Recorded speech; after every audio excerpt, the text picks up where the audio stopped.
کل میں کتاب پڑھ رہا تھا.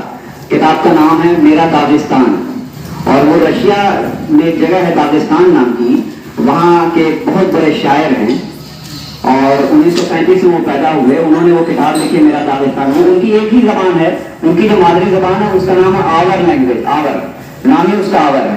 اب وہ اس کو بولنے والے پوری دنیا میں مشکل سے 10 یا 12 لاکھ لوگ ہیں, صرف 10 یا 12 لاکھ لوگ.